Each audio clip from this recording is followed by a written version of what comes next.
IQ में आप सभी का स्वागत करता हूँ। आज हम लोग हिंदी के एक बहुत ही महत्वपूर्ण टॉपिक के बारे में बात करेंगे, जिसका नाम है विराम चिन्ह।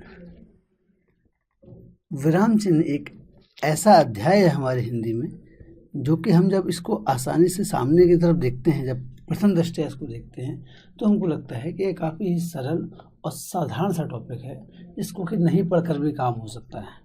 अर्थात इसके बारे में अगर हम नहीं भी पढ़ेंगे तो भी सभी को इस तरह का मन रहता है, सभी को इस तरह की बात रहती है सबके मन में कि हम इसको अगर नहीं भी पढ़ेंगे, उसके बाद भी हम इसके जो भी प्रश्न आएंगे उनको हम हल कर ले जाएंगे। पर जहाँ तक मुझे लगता है कि यह हमारी भूल भी होगी कि विराम चिन्ह एक ऐसा अध्याय है जिसको हम बिना पूरी तरह से पढ़ें, बिना पूरी तरह से समझें, इसके चिन्हों का हम उपयोग नहीं कर सकते हैं। उसकी एक वजह है, वजह भी बहुत साधारण सी है। वजह उसकी यह है कि यह जो विराम चिन्ह है, यह देखने में जितने ही छोटे, साधारण और सीधे से लगते हैं, इनका उपयोग उतना ही ज़्यादा महत्वपूर्ण होता है। किसी भी वाक्य में अगर किसी भी जो वहाँ पर चिन्ह प्रयोग होना चाहिए, उसके बजाय अगर कोई और चिन्ह वहाँ पर हम प्रयोग करते हैं, तो बात का पूरी की तरह से उसका अर्थ बदल जाता है। पूरे का पूरा वो जो वाक्य हम जिस भाव में कहना चाह रहे थे, उस बात का जो अर्थ था, वो पूरा का पूरा अर्थ बदल जाता है तथा वह वाक्य एक नए अर्थ को प्राप्त हो जाता है। इसलिए हमें यह, जब भी हम विराम चिन्हों का उपयोग करें, तो हमें बहुत ही सावधानीपूर्वक विराम चिन्हों का उपयोग करना होगा। और सावधानीपूर्वक विराम चिन्हों का उपयोग करने के लिए ये ज़रूरी है कि जितने भी विराम चिन्ह हैं, उनका हमें पूर्ण रूप से अध्ययन हो, हम उनके बारे में अच्छे से जानते हों कि होता क्या है विराम चिन्ह और कौन कौन से मुख्य विराम चिन्ह होते हैं। मैं आगे इस व्याख्यान में आपको जो भी विराम चिन्हों के बारे में बताऊंगा, उनमें से कई सारे विराम चिन्ह ऐसे हैं जो आपने पहले से पढ़े और सुने होंगे, और संभवतः आप उनका कुछ ना कुछ थोड़ा सा इस्तेमाल करना भी जानते होंगे। परंतु कई ऐसे चिन्ह भी आपके सामने आएंगे जिनको आप चिन्ह तो होंगे वो, और आप उनको पहचानते भी होंगे, पर कई बार आप उनका नाम नहीं जानते होंगे। आप उन चिन्हों का, बेशक आप उन चिन्हों का बहुत प्रयोग करते होंगे, पर आप उन चिन्हों का नाम नहीं पहचानते होंगे कि यह चिन्ह, इस चिन्ह का नाम क्या है। जैसे कि मान लीजिए यह चिन्ह हम लोग बहुत इस्तेमाल करते हैं अपने, जब भी हम लोग कुछ भी लिखते पढ़ते हैं, तो इन चिन्हों का हम लोग बहुत इस्तेमाल करते हैं। कुछ चिन्ह हैं, जैसे कि यह चिन्ह, एक यह चिन्ह है, इसका हम लोग बहुत ज़्यादा इस्तेमाल करते हैं। इसके बाद जो दूसरा चिन्ह है वह है, यही मैंने बताया, एक यह चिन्ह है, इसका भी हम लोग अपने आम जनजीवन में काफ़ी इसका इस्तेमाल करते हैं, परंतु संभवतः इसका नाम बहुत से लोगों को ना पता हो। एक और चिन्ह है ये भी एक चिन्ह है जिसका कि हाँ हम लोग काफ़ी उपयोग करते हैं, परंतु इन चिन्हों को क्या कहा जाता है, किसने इन चिन्हों की परिभाषा दी, किसने कितने प्रकार के चिन्ह बताए हैं, और किसके चिन्ह को हिंदी में मान्यता दी गई है और हिंदी के में उनके चिन्हों को प्रमुख रूप से स्वीकार किया गया है, उसके बारे में आज हम विस्तार से जानेंगे। तो जब भी हम चिन्हों की बात करते हैं, तो हिंदी के कई ऐसे विद्वान हैं जिन्होंने चिन्हों के बारे में बात की है कि हिंदी में कौन कौन से विराम चिन्ह होने चाहिए। तो जो मुख्य जो हिंदी के ऐसे रचयिता हैं, ऐसे लेखक हैं, हिंदी के बहुत बड़े एक साहित्यकार हैं, उनका नाम है कामता प्रसाद गुरु। कामता प्रसाद गुरु जी ने जितने भी चिन्हों के बारे में बताया, लगभग वही चिन्ह हिंदी में अस्वीकार्य हैं। उसके अलावा भी कुछ और भी चिन्ह हैं जिनको कहीं कहीं मान्यता है और कहीं कहीं नहीं भी है। पर जो कामता प्रसाद गुरु जी ने जितने भी चिन्हों के बारे में बताया है, उन सभी चिन्हों की एक बहुत महत्वपूर्ण भूमिका हिंदी के लिखने में और हिंदी के भाव को स्पष्ट करने में उनकी भूमिका मानी जाती है। कितने प्रकार के ऐसे विराम चिन्ह हैं जो कि कामता प्रसाद गुरु जी ने बताए। कामता प्रसाद गुरु जी ने 20 प्रकार के चिन्ह बताए। 20 विराम चिन्ह के बारे में बताया कि जो विराम चिन्ह हैं वह 20 तरह के होते हैं। इसको हम इस प्रकार भी लिख सकते हैं, हम इसको जो मैंने लिखा है 20 विराम चिन्ह, हम इसको इस प्रकार से नहीं बल्कि एक अच्छी और साहित्यिक भाषा में लिख सकते हैं कि विराम चिन्हों के प्रकार कितने होते हैं। हम उसी तरीके से यहाँ पर लिखते हैं कि विराम चिन्हों के प्रकार कितने होते हैं। विराम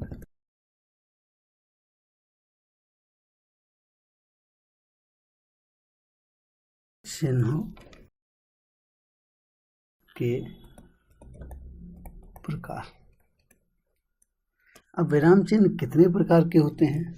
तो जब आपसे यह भी एक सीधा सीधा एक सवाल बन सकता है, और यह आप बहुत अच्छे से दिमाग में इस बात को रखिएगा कि विराम चिन्ह जो भी एक ये जो अध्याय है, इससे एक प्रश्न जरूर बनता है।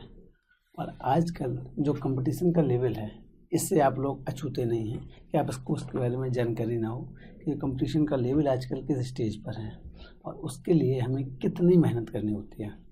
और जब हम मेहनत की बात करते हैं तो एक एक प्रश्न हमारे लिए महत्वपूर्ण होता है, हर एक सिंगल प्रश्न हमारे लिए महत्वपूर्ण होता है। और विराम चिन्ह एक ऐसा टॉपिक है कि जिसको दिखने में छोटा है और हमें केवल इसके चिन्ह याद करने हैं और इनका सही रूप से थोड़ा सा उपयोग सीखना है, जो कि हम थोड़े से अभ्यास से सीख सकते हैं। या जब भी कोई हम न्यूज़पेपर पढ़ें, कोई पुस्तक पढ़ें, अगर जब हम वहाँ पर ये ध्यान रखेंगे कि कहाँ पर विराम चिन्हों का उपयोग हो रहा है, और आप उस बात को, मान लीजिए कोई पैराग्राफ है आपके सामने या कोई पाठ है या कोई पुस्तक है, उस पुस्तक में विराम चिन्हों का जहाँ पर जिस विराम चिन्ह का इस्तेमाल हुआ है, उसी प्रकार से आप उसको पढ़ेंगे भी उस भाव के साथ। जहाँ पर आपको रुकना है, अल्प विराम के लिए कहा जाए, वहाँ पर आप थोड़ी देर रुकिए। जहाँ पर आपसे उप विराम के लिए कहा जाए, वहाँ पर थोड़ा सा और आपको ज़्यादा रुकना होगा। अर्ध विराम के लिए थोड़ा सा और ज़्यादा रुकना होगा। पूर्ण विराम के लिए अर्थात वाक्य की समाप्ति, तो कितनी देर के लिए रुकना होगा या कितना पॉज होना चाहिए, किस में ज़्यादा पॉज होगा, किस में ज़्यादा देर तक रुकेंगे, अल्प विराम में या पूर्ण विराम में या अर्ध विराम में, इन सभी के बारे में हम आज विस्तार से बात करेंगे। ठीक है, तो विराम चिन्हों के प्रकार की हम जो बात करते हैं, तो विराम चिन्हों के जो प्रकार हैं वह 20 प्रकार के हैं। यह हमारा एक सिंपल से एक सीधे से सवाल का एक जवाब होगा। आपसे परीक्षा में सवाल पूछा जाए कि विराम चिन्हों के कितने प्रकार हैं, तो आप कहेंगे कि विराम चिन्हों के 20 प्रकार हैं। या फिर मान लीजिए आपको नाम देकर भी पूछा जा सकता है कि कामता प्रसाद गुरु जी ने के अनुसार विराम चिन्हों के कितने प्रकार हैं, तो आप कहेंगे कि विराम चिन्हों के 20 प्रकार हैं। किसके अनुसार? कामता प्रसाद गुरु जी के अनुसार। ये हिंदी के एक रचनाकार हैं, काफ़ी प्रसिद्ध रचनाकार हैं ये, तो इनके अनुसार कामता प्रसाद गुरु जी के अनुसार। ठीक है, तो एक सीधे से प्रश्न का जवाब आपका ये है, आपकी स्क्रीन पर है। विराम चिन्हों के 20 प्रकार होते हैं कामता प्रसाद गुरु जी के अनुसार।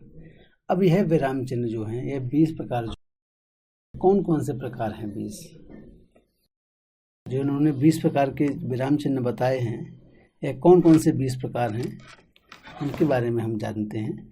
पहले हम उनके बारे में एक बार एक साथ देख लेते हैं कि वह 20 विराम चिन्ह कौन कौन से हैं, और उसके बाद हम जानेंगे कि उस उदाहरणों के द्वारा कि वह जो विराम चिन्ह है उनका हम किस प्रकार से उपयोग करेंगे। सबसे पहले अल्प विराम। अल्प विराम, अल्प विराम के बारे में आप समझते होंगे। अल्प विराम का चिन्ह होता है ये जो घुंडी होगी इसकी, यह आपकी तरफ मुड़ी हुई होगी, आपकी बाईं तरफ, न कि आपके दाईं तरफ। आप इस तरह से इस चिन्ह को नहीं बना सकते हैं। आपको यह चिन्ह बनाने के लिए आप घुंडी को बाईं ओर ही मोड़ना होगा अपनी, तभी वह सही चिन्ह आपका कहलाएगा। तो जो सही चिन्ह होगा आपका, वह होगा आपकी बाईं तरफ मुड़ता हुआ। दूसरे स्थान पर हम बात करते हैं अर्ध विराम की। अर्ध विराम,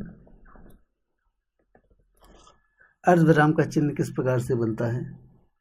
तो अर्ध विराम का जो चिन्ह है वह इस प्रकार से बनता है, जहाँ पर ऊपर की तरफ एक बिंदु का इस्तेमाल करेंगे और बिंदु से नीचे हम एक कॉमा लगाएंगे। तो यह चिन्ह जो आपके सामने है अर्ध विराम का, यह चिन्ह हम अर्ध विराम के अंतर्गत समझते हैं।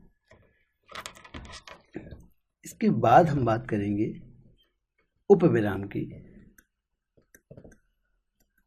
उप विराम, उप विराम का चिन्ह यह होता है जहाँ पर ऊपर और नीचे दो बिंदुएं हम लोग इस्तेमाल करते हैं।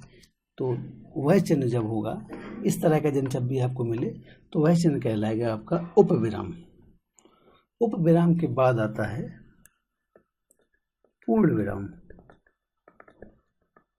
पूर्ण विराम। पूर्ण विराम का चिन्ह से आप सभी लोग परिचित होंगे, 99% लोग, 99% लोग जानते होंगे। मैं 1% की गारंटी नहीं ले रहा हूँ, क्योंकि हो सकता है कि कुछ लोग हिंदी को पहली बार पढ़ रहे हों, तो वह यह तो जानते होंगे कि पूर्ण विराम क्या होता है, फुल स्टॉप क्या होता है अंग्रेजी में, पर हिंदी में पूर्ण विराम का शायद कुछ 1% की मैं बात कर रहा हूँ। हो सकता है कि मेरा ये भी परसेंट ज़्यादा हो और भी कम लोग हों जो इसको न जानते हों। तो पूर्ण विराम का चिन्ह है यह, एक खड़ी पाई के द्वारा हम पूर्ण विराम को दर्शाते हैं। अब पूर्ण विराम के साथ 2 प्रश्न आपके बनेंगे, बहुत ही, यहीं पर मैं आपको बता देता हूँ, आगे आने वाले व्याख्यान में इस बात को रिपीट कर दूंगा ताकि आपको इस बात को और अच्छे से याद हो जाए। पूर्ण विराम के अंतर्गत 2 महत्वपूर्ण प्रश्न जो बनते हैं वह ये हैं कि यह एक ऐसा चिन्ह है पूर्ण विराम जो अंग्रेजी भाषा से नहीं आया है।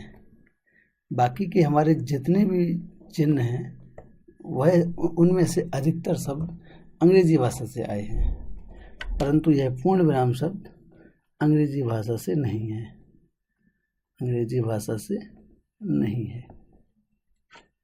और दूसरी जो उसकी विशेषता है वह है कि यह हिंदी का अपना चिन्ह है, यह हिंदी का अपना चिन्ह है।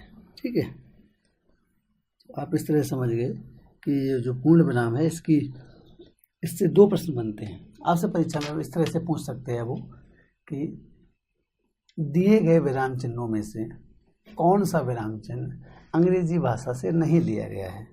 आपका जवाब क्या होगा? आपका जवाब होगा पूर्ण विराम अर्थात फुल स्टॉप। क्यों? क्योंकि अंग्रेजी भाषा में हम जब फुल स्टॉप लगाते हैं कहीं पर, तब जो चिन्ह का इस्तेमाल करते हैं वह हम इस चिन्ह का इस्तेमाल करते हैं, केवल एक बिंदु रख देते हैं जिसको अंग्रेजी भाषा में फुल स्टॉप कहा जाता है। जबकि हिंदी भाषा में जब आप फुल स्टॉप का इस्तेमाल करेंगे तो आप एक खड़ी पाई के द्वारा इसको दर्शाएंगे। तो पहला सवाल आपका बनता है कि इनमें से दिए गए विराम चिन्हों में से कौन सा चिन्ह अंग्रेजी भाषा से नहीं लिया गया है। इस तरह से पूछ सकता है, या फिर वो आपसे पूछ सकता है कि दिए गए विराम चिन्हों में से हिंदी का कौन सा अपना चिन्ह है, अर्थात कि कौन सा हिंदी का अपना चिन्ह है दिए गए विराम चिन्हों में से। तो आपको कोई भी 4 चिन्ह आपको दे देगा और उसमें आपका एक होगा पूर्ण विराम। तो जो आपका जवाब होगा वह होगा पूर्ण विराम, अर्थात कि यह जो पूर्ण विराम चिन्ह है यह हिंदी का अपना चिन्ह है, यह किसी और भाषा से आगत चिन्ह नहीं है। जबकि बाकी के जो भी चिन्ह हैं वह अंग्रेजी भाषा से लिए गए हैं। अगला पूर्ण विराम के बाद चलकर हम बात करते हैं प्रश्नवाचक चिन्ह की। यह चिन्ह भी ऐसा है कि जिसके बारे में हम सभी लोग जानते हैं, और इस चिन्ह का भी इस्तेमाल हिंदी और अंग्रेजी दोनों ही भाषाओं में समान रूप से होता है। एक ही चिन्ह का प्रयोग दोनों भाषाओं में किया जाता है, चाहे वह हिंदी भाषा हो या वो अंग्रेजी भाषा हो। किस प्रकार से बनाते हैं? इस चिन्ह को हम इस प्रकार से बनाते हैं, प्रश्नवाचक चिन्ह। ठीक है, सभी को पता है, इसके बारे में कोई भी विस्तार से बताने की आवश्यकता नहीं है, पर फिर भी आगे आने वाले व्याख्यान में मैं इसके बारे में कुछ 1-2 उदाहरण देकर इस चिन्ह को आपको आसानी से समझा दूंगा। प्रश्नवाचक चिन्ह के बाद हम जो चिन्ह की बात करेंगे वह करेंगे विस्मयादिबोधक चिन्ह। विस्मयादिबोधक चिन्ह अर्थात कि ऐसा वाक्य जिसके द्वारा किसी विस्मय के बारे में बात की जा रही हो, वहाँ पर हम विस्मयादिबोधक चिन्ह का इस्तेमाल करेंगे। विस्मयादिबोधक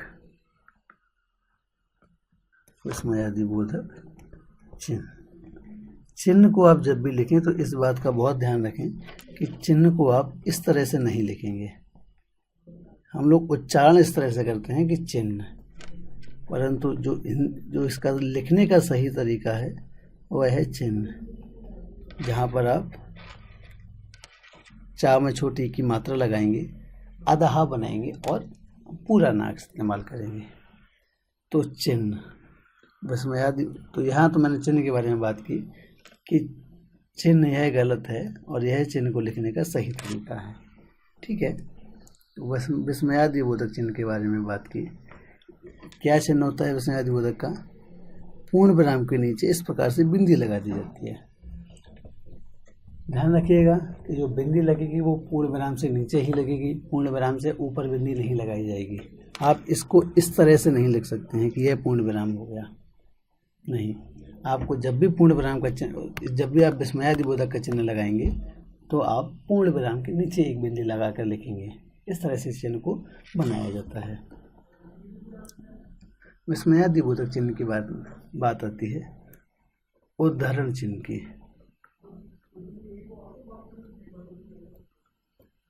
उद्धरण चिन्ह, या फिर हम इसको अवतरण चिन्ह भी कई बार कहते हैं। उद्धरण या अवतरण चिन्ह।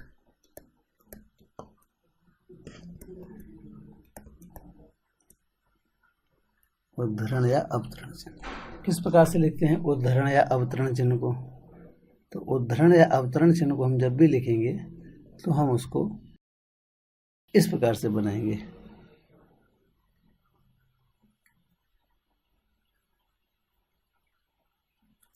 यह उद्धरण या अवतरण चिन्ह को बनाने का सही तरीका है।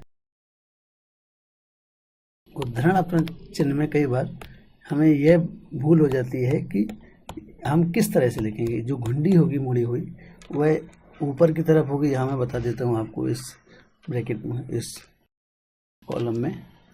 कई बार हमें लगता है कि क्या उद्धरण चिन्ह ऐसा बनना चाहिए या उद्धरण चिन्ह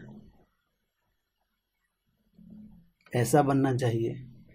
इस बारे में ये बहुत ही छोटी गलती है, परंतु अगर आप हिंदी का अध्ययन कर रहे हैं तो आपके लिए ध्यान रखना बेहद आवश्यक है। तो जब भी आप उद्धरण चिन्ह को बनाएंगे तो उद्धरण चिन्ह को बनाने का तरीका बिल्कुल ही साधारण है। आप जब इसकी शुरुआत करेंगे उद्धरण चिन्ह की तो आप 66 लिखेंगे। अंग्रेजी में जिस तरह से आप 66 लिखते हैं 66, उस प्रकार से छोटा सा लिख दीजिए। और जब इसको बंद करेंगे तो आप इसको 99 लिखेंगे। यह उद्धरण चिन्ह का सही रूप है। उद्धरण चिन्ह दो प्रकार का होता है। एक तो यह बताया मैंने, दूसरा होता है जिसको अंग्रेजी में single inverted commas and double inverted commas बोलते हैं। हिंदी में इसको उद्धरण या अवतरण चिन्ह बोलते हैं। एकल उद्धरण चिन्ह या फिर दोहरा उद्धरण चिन्ह। अब बात आती है कि कहाँ पर किस चिन्ह का उपयोग करेंगे। आने दीजिए व्याख्यान में, आने वाले व्याख्यान में मैं आपको बता दूंगा कि कहाँ पर सिंगल इन्वर्टेड कॉमास का प्रयोग होता है, एकल उद्धरण चिन्ह का प्रयोग होता है, और कहाँ पर दोहरे उद्धरण चिन्ह का प्रयोग होता है। उद्धरण चिन्ह के बाद हम जब आगे चलकर बात करते हैं तो हमारे सामने आता है संयोजक चिन्ह। संयोजक चिन्ह, ठीक है। चिन्ह को समझिएगा कि चिन्ह किस प्रकार से लिखा गया है।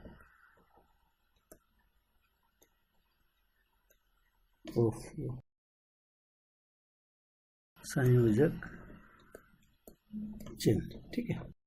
किस प्रकार से बनता है संयोजक चिन्ह? तो संयोजक चिन्ह एक हल्का सा इस तरह से लोग डैश लगा के संयोजक चिन्ह को बनाते हैं। जब भी समूह दर्शाना होता है हमको किसी दो, जैसे द्वंद्व समास है आपने द्वंद्व समास को पढ़ा होगा, मैंने आपको पढ़ाया है द्वंद्व समास के बारे में। तो द्वंद्व समास में क्या होता है कि किन्हीं ही दो शब्दों के बीच में जब और शब्द का प्रयोग हो तो द्वंद्व समास बोलते हैं। जैसे माता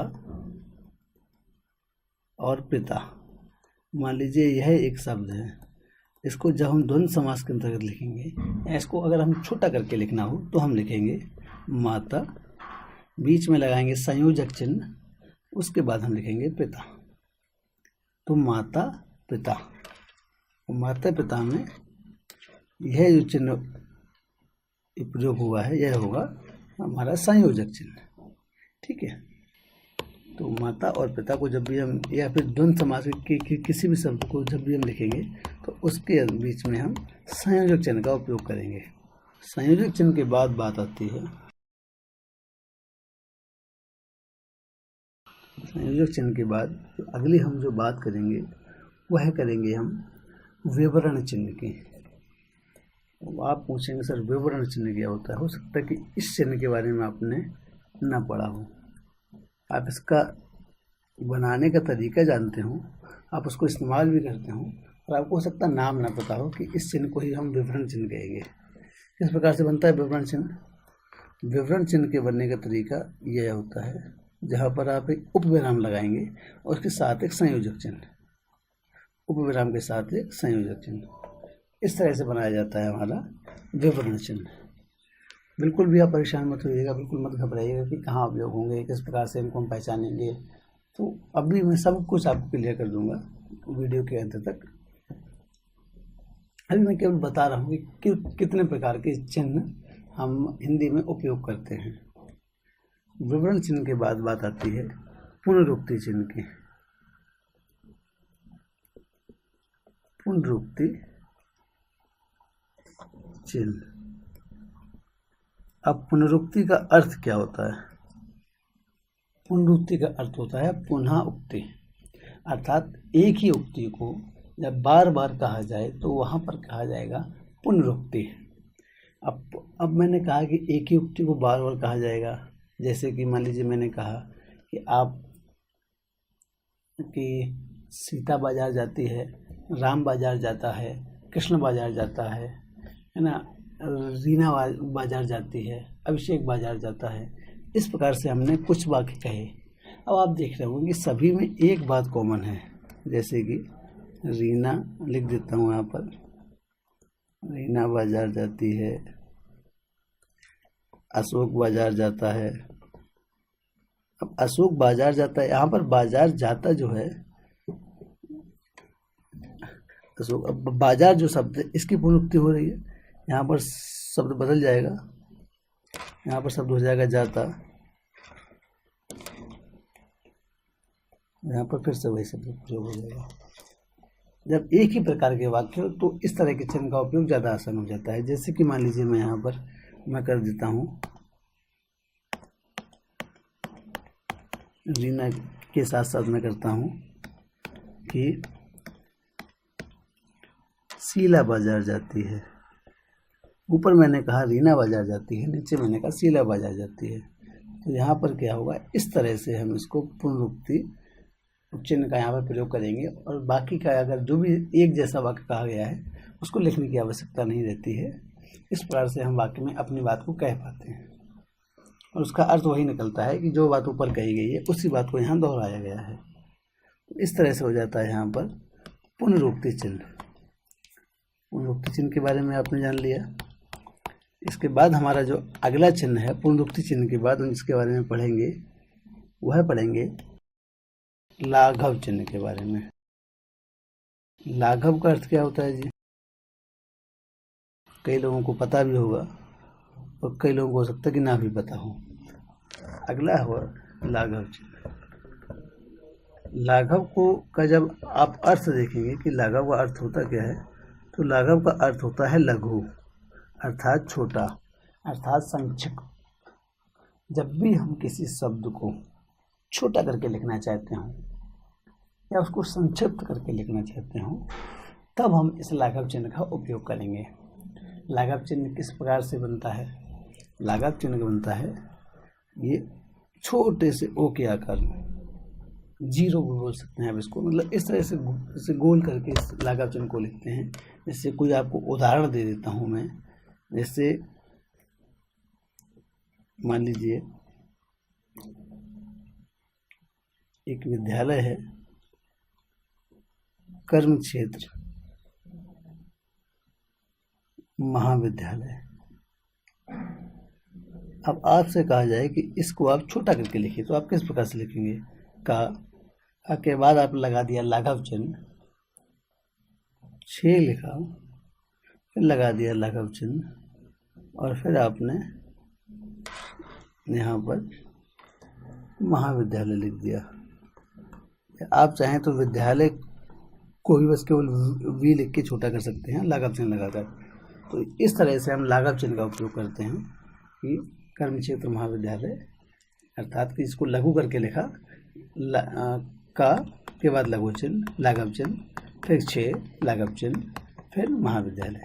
ठीक है, तो यहाँ पर आपने देख लिया कि लाघव चिन्ह का उपयोग किस प्रकार से करते हैं। लाघव चिन्ह के बाद हम बात करेंगे अपने व्याख्यान में तुल्यात्मक चिन्ह की या तुलनात्मक चिन्ह की।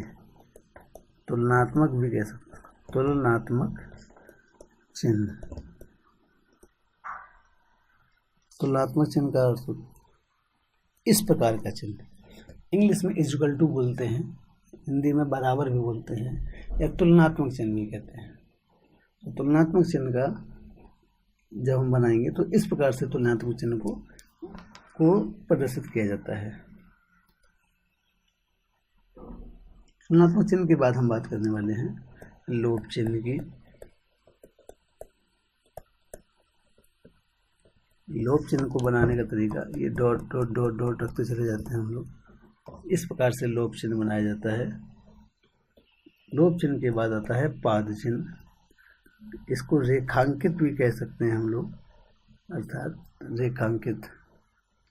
यह हुआ पाद चिन्ह, अर्थात कि पैरों की तरफ या उसके नीचे की तरफ जब भी कोई वाक्य आपको लिखा गया उसमें किसी एक शब्द के नीचे इस पाद चिन्ह का प्रयोग कर दिया, इसको हम लोग अंग्रेजी में बोलते हैं कि अंडरलाइन। किसी शब्द को हम अंडरलाइन कर देते हैं तो हिंदी में उसी चीज़ को पाद चिन्ह कहा जाता है। ये जो अंडरलाइन हम लोग हिंदी में और अंग्रेजी में उपयोग करते हैं, उसी प्रकार के चिन्ह को हिंदी में पाद चिन्ह के नाम से प्रयोग किया जाता है। पाद चिन्ह के बाद आता है दीर्घ उच्चारण चिन्ह। जब भी मैं आपको स्वर पढ़ा रहा था, मैंने आपको 3 प्रकार के स्वर बताए थे। एक आपको बताया था ह्रस्व स्वर, एक बताया था दीर्घ स्वर, और एक बताया था पुल्प स्वर। जो पुल्प स्वर मैंने बताया था उसके अंदर आपको प्रश्न की जब परिभाषा में आपको बता रहा था, परिभाषा में मैंने आपको बताया था कि जब किसी भी मात्रा को या किसी भी स्वर को ज़्यादा देर तक बोला जाए तो वह पुल्प स्वर के अंतर्गत होता है। और पुल्प स्वर ह्रस्व और दीर्घ स्वर से बड़ा होता है। इसका उच्चारण करने में ह्रस्व स्वर से और दीर्घ स्वर से अधिक समय लगता है। अर्थात कि जब भी किसी स्वर पर, जब भी किसी शब्द पर एक मतलब उसमें थोड़ा सा ज़्यादा समय लेकर जब उसका उच्चारण किया जाता है तो वहाँ पर पुल्प स्वर का इस्तेमाल किया जाता है। जैसे कि मैंने आपको बताया था, पहले आपको चिन्ह बता देता हूँ दीर्घ उच्चारण का चिन्ह क्या होता है। इस प्रकार का चिन्ह दीर्घ उच्चारण का होता है, ठीक है।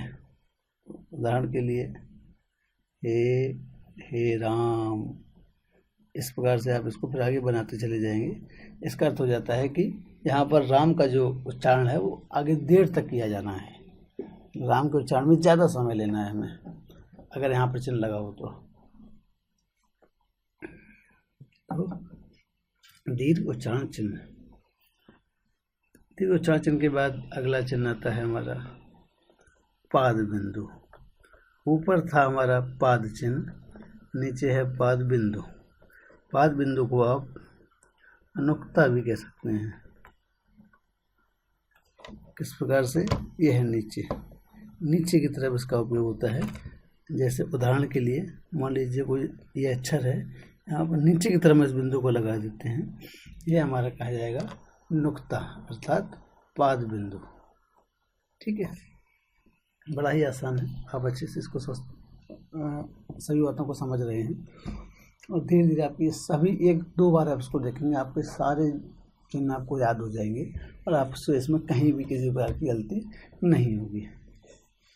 पाद बिंदु के बाद बात हम करेंगे हंस पद की। हंस पद चिन्ह,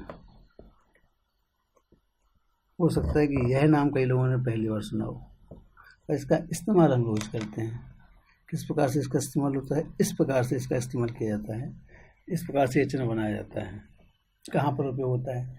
जब भी हम कोई वाक्य को लिख रहे हैं, मान लीजिए कोई भी वाक्य हम लिख रहे हैं और उसके अंतर्गत कोई एक शब्द बीच में छूट गया और हम बिना नया शब्द लिखे या बिना उसको मिटाए जब हम उसी वाक्य में त्रुटि का सुधार करना चाहते हैं तो हम हंस पद चिन्ह का उपयोग कर उस शब्द को वहाँ पर लिख देते हैं। आगे जब हम हंस पद के चिन्ह के उदाहरण आपको बताएंगे तो आसानी से यह बात आपको समझ आ जाएगी। हंस पद के बाद बात आती है टीका सूचक चिन्ह की।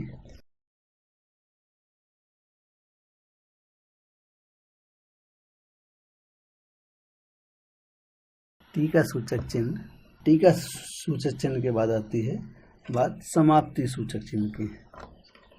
टीका सूचक चिन्ह के बाद समाप्ति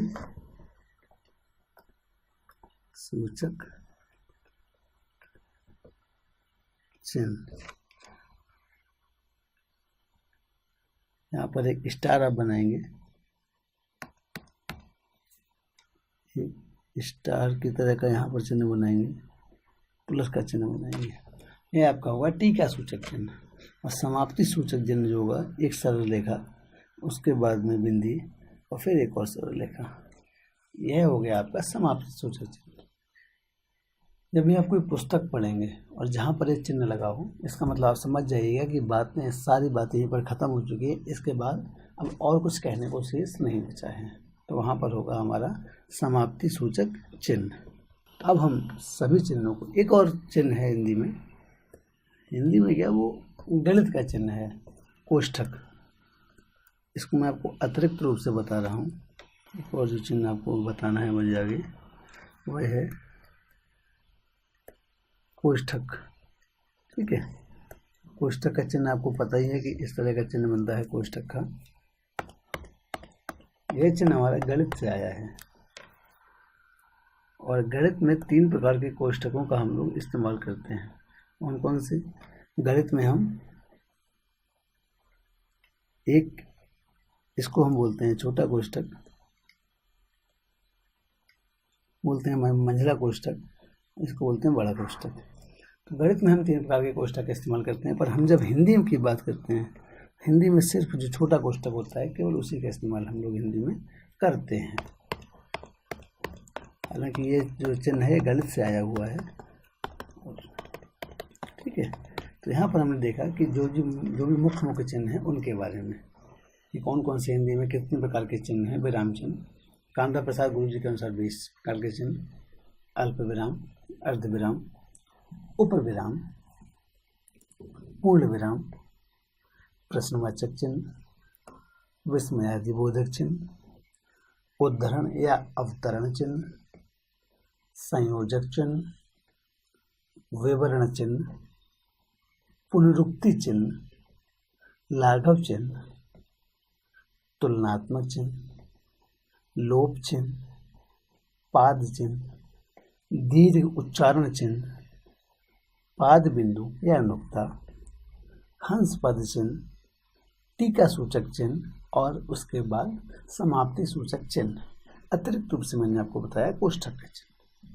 तो यह मुख्य रूप से प्रकार थे विराम चिन्हों के। यहाँ पर मैंने आपको उन विराम चिन्हों के नाम और उन विराम चिन्हों को किस प्रकार से लिखते हैं इसके बारे में आपको बताया। अब हम इसका विस्तार से अध्ययन करेंगे।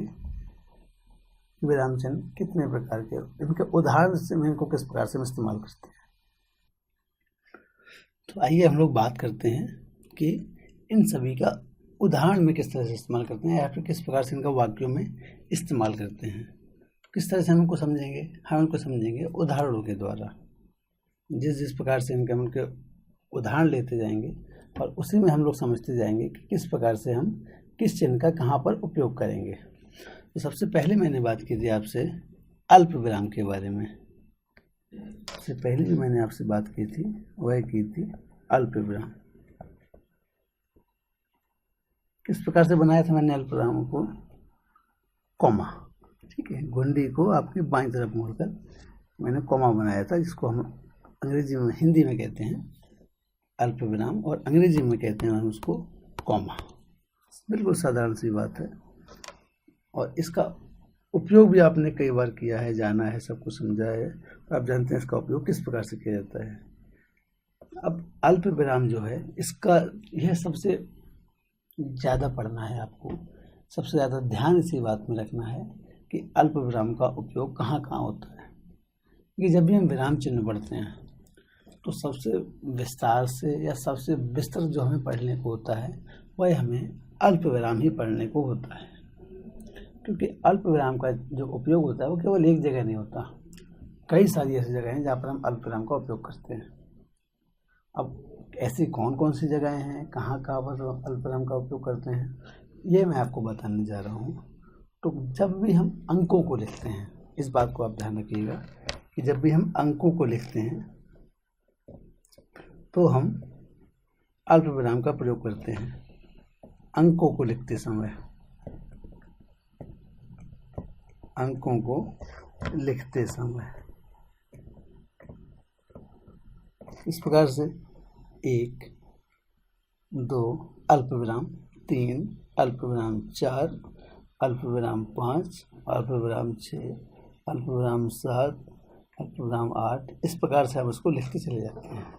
ठीक है, ये हमने किया यहाँ पर अल्पविराम का उपयोग।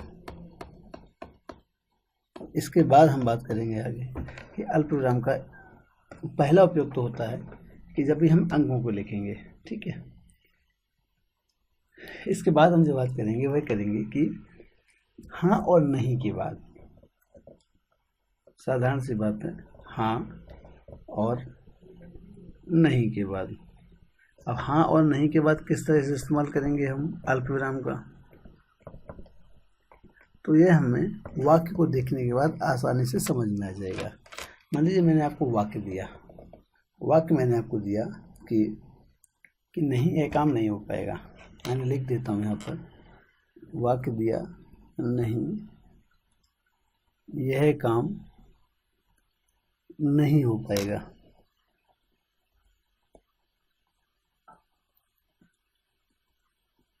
यह काम नहीं हो पाएगा। ठीक है, नहीं यह काम नहीं हो पाएगा। पाएगा पढ़ने में आपको परेशानी आ सकती है, दोबारा से लिख देता हूँ कि नहीं यह काम नहीं हो पाएगा। अब जब भी आप इसको बिना अल्पविराम के पढ़ेंगे तो आपको समझ नहीं आएगा कि हमें रुकना कहाँ है इसमें, या किस तरह से एक के बाद कहना चाह रहा है कि नहीं ये काम नहीं हो पाएगा। हो सकता है कि थोड़ी सी परेशानी हो। इसके लिए आप क्या करेंगे कि नहीं के बाद एक अल्पविराम लगा देंगे, अर्थात कुछ देर रुकेंगे। आप अब इसको जब आप पढ़ेंगे तो आप इस तरह से पढ़ेंगे इसको, नहीं, मुझे किसी ने आपसे पूछा कि यार ये काम हो जाएगा क्या, और आपने कहा नहीं यह काम नहीं हो पाएगा। आसानी से उसको बात समझ में आ गई कि आपने किस प्रकार से आप क्या कहना चाहते हैं।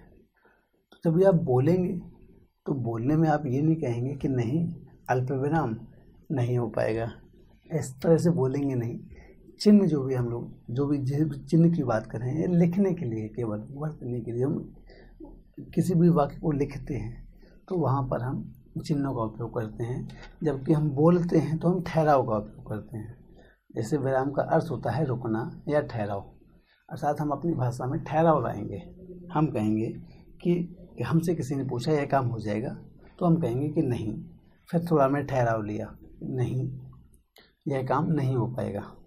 आसानी से उसको बात समझ में आ गई। इसी बात को जब आप लिखेंगे तो आप लिखेंगे नहीं, और उसके बाद एक अल्पविराम लगाएंगे, और उसके बाद आके लिखेंगे कि यह काम नहीं हो पाएगा। इसके बाद कहाँ पर अल्पविराम का इस्तेमाल होता है,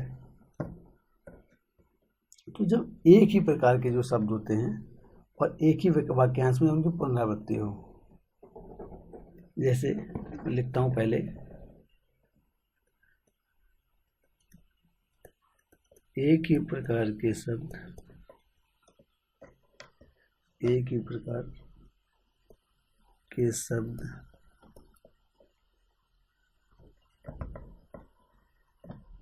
या एक ही प्रकार के वाक्यांश की पुनरावृत्ति हो, या एक ही प्रकार के वाक्य या अंश, वाक्य की नहीं वाक्यांश, अर्थात वाक्य के किसी एक छोटे से अंश की या पुनरावृत्ति हो उसकी, तब हम ये अल्पविराम का इस्तेमाल करेंगे। एक ही प्रकार के शब्द या एक ही प्रकार के वाक्यांश, एक ही प्रकार के वाक्यांश की पुनरावृत्ति होने पर। ठीक है, पुनरावृत्ति होने पर किस प्रकार से, उदाहरण है, मान लीजिए आप कहीं जंगल में घूम रहे हैं, आप और आपका दोस्त कोई दो लोग हैं, कहीं जंगल में घूम रहे हैं, और अचानक से वहाँ पर कोई भालू आ जाता है। भालू सभी जानते हैं, भालू। मान लीजिए वहाँ पर कोई भालू आ जाता है और आपका दोस्त एकदम से, आप नहीं देख पाते हैं कि भालू आ रहा है पीछे से, पर आपका दोस्त देख लेता है। और दोस्त आपसे कहेगा भाग भाग भालू आया, भाग भाग भालू आया। किस तरह से, भाग, उसके बाद एक अल्पविराम लेंगे, भाग भाग भालू आया। तो जब भी हम लिखेंगे इसको तो हम लिखेंगे भाग के बाद अल्पविराम, फिर हम कहेंगे भाग भालू आया। जब इसको बोलेंगे तो हम कहेंगे भाग, फिर एक थोड़ा सा ठहराव लेंगे, फिर हम कहेंगे भाग भाग भालू आया। ठीक है, इस प्रकार से हम कॉमा का यहाँ पर हमने इस्तेमाल किया। इसके अलावा और कहाँ कॉमा का इस्तेमाल होता है, कहाँ अल्पविराम का इस्तेमाल होता है? तो जब भी हम महीना या तारीख लिखते हैं ना, महीने या तारीख लिखने के समय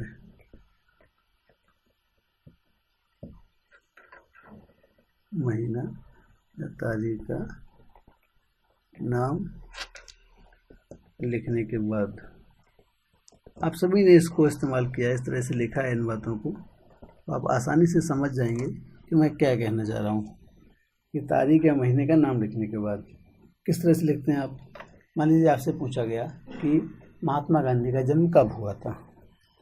इसने आपसे एक साधारण सा सवाल पूछा कि महात्मा गांधी का जन्म कब हुआ था, तो आप लिखेंगे कि महात्मा गांधी का जन्म 2 अक्टूबर, ये आपने तारीख और महीना लिखा 2 अक्टूबर 1869 को, 2 अक्टूबर 1869 को महात्मा गांधी जी का जन्म हुआ था। ठीक है, महात्मा गांधी का जन्म हुआ। समझ गए आप कि किस प्रकार से तारीख और महीने को हम जब लिखेंगे तो हम वहाँ पर भी कॉमा का इस्तेमाल करेंगे। अब इनके अलावा और कौन कौन सी ऐसी जगह हैं जहाँ पर हम कॉमा का इस्तेमाल करेंगे, अल्पविराम का इस्तेमाल करेंगे, तो वह भी हम एक बार देख लेते हैं कि और ऐसी कौन कौन सी जगह हैं जहाँ पर कि हम अल्पविराम का इस्तेमाल करेंगे। अब हम जो बात करने वाले हैं आगे, जहाँ पर हम कॉमा का इस्तेमाल करेंगे या अल्पविराम का इस्तेमाल करेंगे, तो वह है कि जब एक ही प्रकार के शब्दों का हम उपयोग करें। एक ही प्रकार के शब्दों का अर्थ का मतलब, एक ही प्रकार के शब्दों का अर्थ का मतलब होता है कि उदाहरण के द्वारा समझाता हूँ आपको कि क्या अर्थ होता है उसका। मैंने लिखा, पहले तो यहाँ लिख देता हूँ, एक ही प्रकार के कई शब्द प्रयोग होने पर, ठीक है, तो एक ही प्रकार के कई शब्द प्रयोग होने पर हम अल्पविराम का इस्तेमाल करेंगे, और अंत में जब जो अंतिम जो शब्द होगा उससे पहले हम और का इस्तेमाल करेंगे। एक ही प्रकार के कई शब्द प्रयोग होने पर, जैसे उदाहरण देता हूँ आपको कि राजू अपनी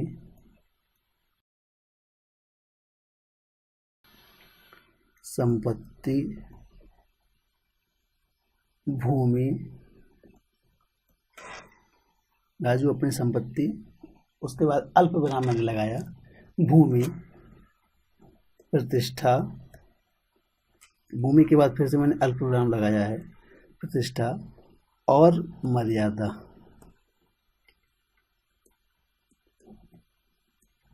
और मर्यादा खो बैठा, और मर्यादा खो बैठा। ठीक है, तो राजू अपनी संपत्ति एक ही प्रकार के शब्द हैं जिसके द्वारा उसकी हानि हुई है, यानी कि एक ये सारी वह चीज़ें थी जो उसके लिए सम्माननीय थी, जो उसके लिए आवश्यक थी। कुछ ऐसा हुआ है कि वो इन सभी चीज़ों को उसने खो दिया, ये सभी चीज़ें उससे दूर चली गई। तो एक ही प्रकार के शब्दों को हम जब लिख रहे हैं तो हम उनके बीच में अल्पविराम का इस्तेमाल कर रहे हैं, और जब हम अंतिम शब्द को लिख रहे हैं तो अंतिम शब्द को हम और के द्वारा जोड़ रहेंगे। मैंने जब आपको वाक्य शुद्धि पढ़ाई थी तो आपको याद होगा, मैंने आपको वहाँ पर बताया था कि वाक्य शुद्धि के अंतर्गत जब एक ही शब्दों का रिपीटिशन बहुत बार नहीं होना चाहिए। अगर बार बार रिपीटिशन होगा ना तो वो आप वाक्य को पढ़ने में बोरियत महसूस करेंगे और आप उसको एंजॉय नहीं कर पाएंगे, उस बात के भाव को नहीं समझ पाएंगे। तो आपको इस बात को बहुत ध्यान रखना है कि शब्दों की पुनरावृत्ति बहुत अधिक नहीं होनी चाहिए। अब जैसे कि ये शब्द है, यह जो वाक्य है, अब इसमें मैं शब्दों की पुनरावृत्ति किस प्रकार से हो सकती है और उसके द्वारा किस प्रकार से यह जो वाक्य है आपके लिए उबाऊ हो सकता है, वह आपको पढ़कर बताता हूँ। मान लीजिए मैं इस बात को पढ़ता हूँ, राजू अपनी संपत्ति और भूमि और प्रतिष्ठा और मर्यादा खो बैठा। राजू अपनी संपत्ति और भूमि और प्रतिष्ठा और मर्यादा, कुछ और भी जोड़ सकते हैं, और शान और मान और सम्मान खो बैठा।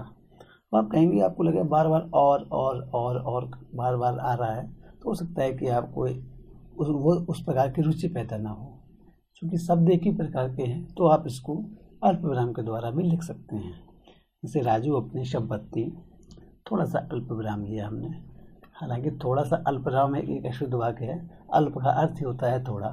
तो राजू अपनी संपत्ति अल्प विराम, भूमि अल्प विराम, प्रतिष्ठा और मर्यादा खो बैठा। ठीक है, ये हमने बताया कि एक ही प्रकार के जब शब्द होते हैं, उनका हम जब उपयोग करते हैं तो हम इस प्रकार से लिखते हैं। दूसरा होता है एक और अल्प विराम के उपयोग बता रहा हूँ आपको, कोई सारे, और ये सारे अगर आपने एक बार पढ़ ली तो आपका प्रश्न इससे बाहर नहीं जाएगा। और ये सबको आपको ध्यान रखना होगा। और सबसे बड़ा आपको अल्प विराम है, सबसे ज़्यादा आपको इसी के अंतर्गत देखना है, सबसे ज़्यादा इसके अंतर्गत नियम है। बाकी में एक दो नियम है बस, साधारण सी बात है, सीधी सी बात है कि इस तरह का वाक्य होगा तो यह उपयोग होगा। और अल्प विराम के अंतर्गत आपको सबसे ज़्यादा नियम देखने में मिलेंगे। कुछ नियम आपको मैं बता रहा हूँ यहाँ पर, जैसे कि यहाँ पर मैं आपको 5 नियम बता चुका हूँ अभी, आगे और भी आपको नियम बता रहा हूँ अल्प विराम के अंतर्गत जो भी नियम होते हैं।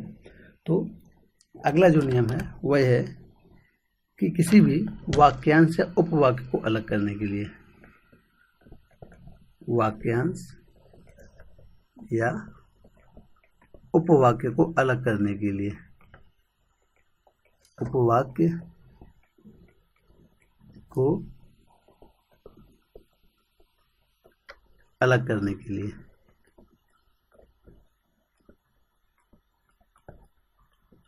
ठीक है, अर्थात कि वाक्यांश या उपवाक्य को हमें जब अलग करना होगा तो हम किस प्रकार से वहाँ पर अल्प विराम का इस्तेमाल करेंगे, हम इसके बारे में एक उदाहरण के द्वारा आपको एकदम से सारी बात क्लियर कर देता हूँ। एक उदाहरण है, कौन सा, हाँ, विज्ञान का पाठ्यक्रम, मान लीजिए मैं लिखता हूँ, लिखने से आप एकदम समझते जाएंगे और आप जुड़े रहेंगे व्याख्यान के साथ। विज्ञान का पाठ्यक्रम बदल जाने से, अब विज्ञान का पाठ्यक्रम बदल जाने से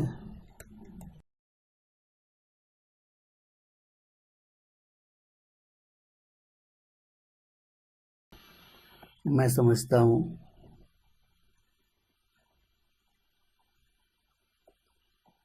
परीक्षा परिणाम प्रभावित होगा। ठीक है, यह एक वाक्य है, यह एक वाक्य है कि विज्ञान का पाठ्यक्रम बदल जाने से मैं समझता हूँ परीक्षा परिणाम प्रभावित होगा। तो यहाँ पर आपने देखा होगा कि कहीं पर भी किसी चिन्ह का उपयोग यहाँ पर नहीं किया गया है, किसी भी प्रकार का कोई चिन्ह यहाँ पर उपयोग में नहीं लाया गया है। इसलिए वाक्य का अर्थ एकदम स्पष्ट नहीं हो पा रहा है कि कहना क्या चाह रहा है, कौन कहना चाह रहा है, क्या कहना चाह रहा है। तो उसके लिए आपको इसमें उचित स्थान पर अल्प विराम का उपयोग करना होगा। कहाँ पर अल्प विराम का उपयोग करेंगे आप, तो नियम को पढ़िए। नियम में क्या लिखा है मैंने, नियम में लिखा है कि वाक्यांश या उपवाक्य को अलग करने के लिए। अब इसमें उपवाक्य क्या है, विज्ञान का पाठ्यक्रम बदल गया है, ठीक है, यह आपका मुख्य वाक्य हुआ। अब इसका उपवाक्य क्या है, अब इसका उपवाक्य जो आएगा वह क्या आएगा कि परीक्षा परिणाम प्रभावित होगा। अर्थात कि जो विज्ञान का जो पाठ्यक्रम बदल गया है, जो पहले कुछ और पाठ्यक्रम था, अब पाठ्यक्रम बदल गया है, तो उससे क्या हो सकता है, उससे परीक्षा परिणाम प्रभावित हो सकता है। अब ये किसको लगता है, जो इस बात को कह रहा है उसको लगता है कि यार विज्ञान का पाठ्यक्रम बदल गया, उससे परिणाम प्रभावित हो सकता है। अब ये दो वाक्य हैं, अब इन दो वाक्यों को आपको अलग करके लिखना है। तो आप किस तरह से यहाँ पर अल्प विराम का उपयोग करेंगे, तो आप पढ़ेंगे विज्ञान का पाठ्यक्रम बदल जाने से, यहाँ पर एक वाक्य हुआ, आपने कॉमा लगाया, अल्प विराम लगाया, मैं समझता हूँ, इसके बाद फिर से एक अल्प विराम लगाया, परीक्षा परिणाम प्रभावित होगा। इस प्रकार से आपने जो उपवाक्य था उसको वाक्य से अलग कर दिया। कि विज्ञान का पाठ्यक्रम बदल जाने से अल्प विराम मैं समझता हूँ अल्प विराम परीक्षा परिणाम प्रभावित हुआ। ठीक है, तो ये एक नियम आपको मैंने बताया। अगला जो नियम है, अगला नियम, कई बार क्या होता है कि संबंध सूचक जो शब्द होते हैं वहाँ पर भी हम कॉमा का इस्तेमाल कई बार करते हैं। संबंध सूचक शब्दों में, संबंध सूचक शब्दों में किस प्रकार से संबंध सूचक शब्दों में हम अल्पविराम का उपयोग करेंगे।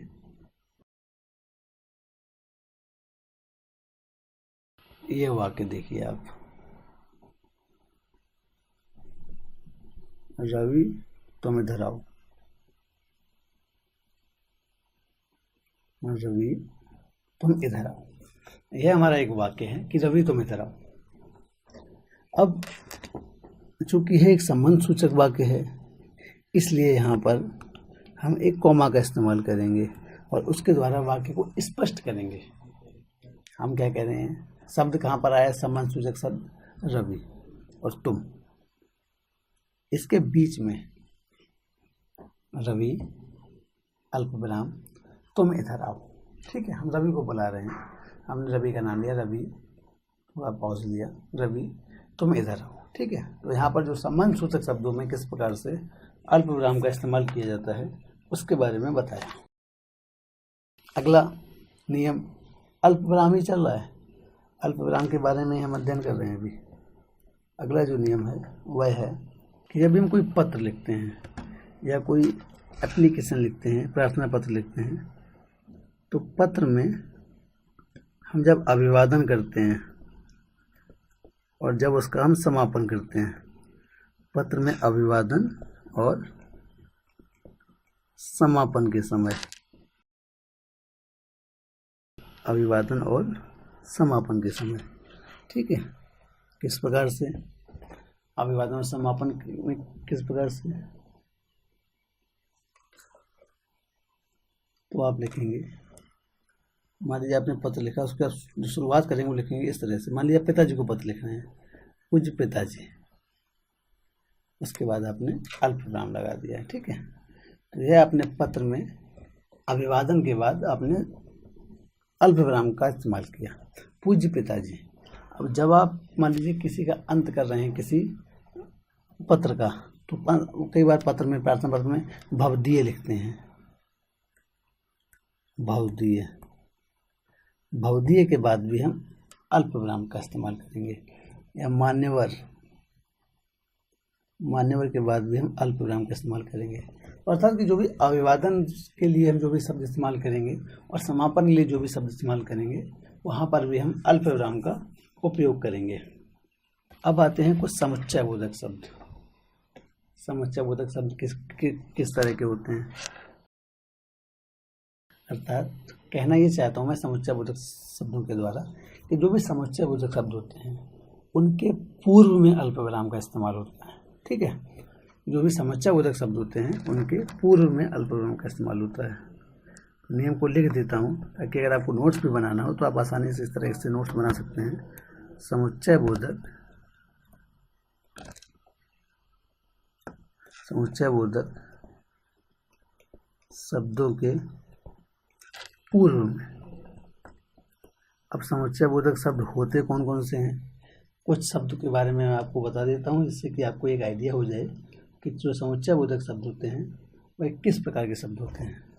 देखिए, किंतु, परंतु, क्योंकि,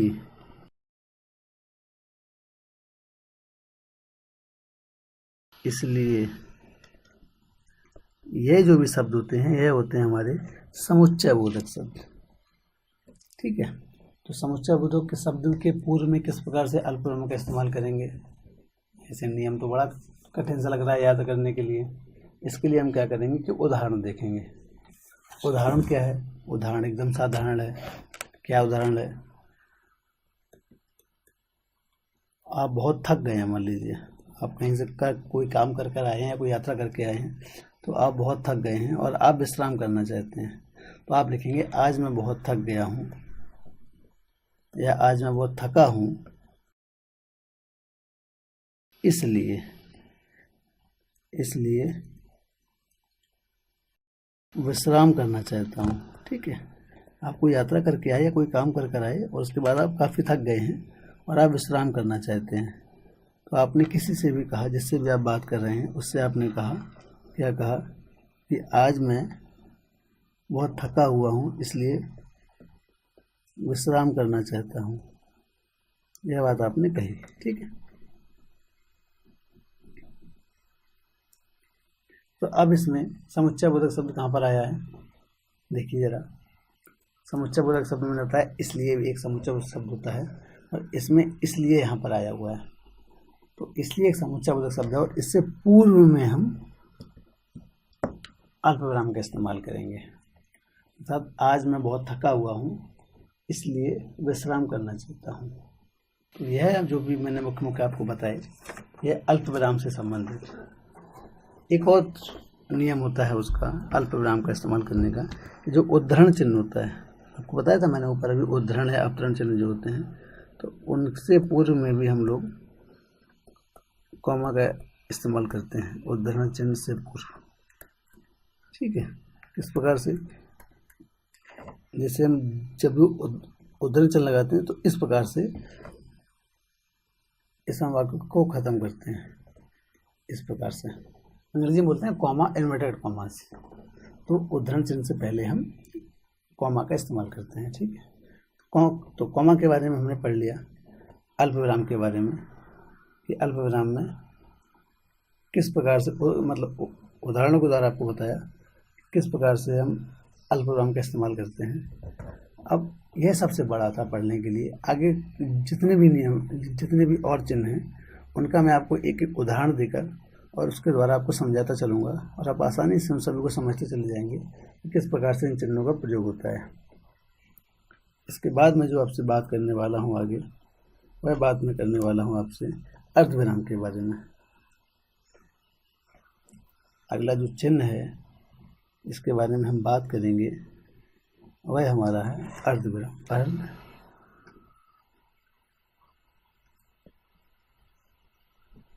अर्धविराम, ठीक है।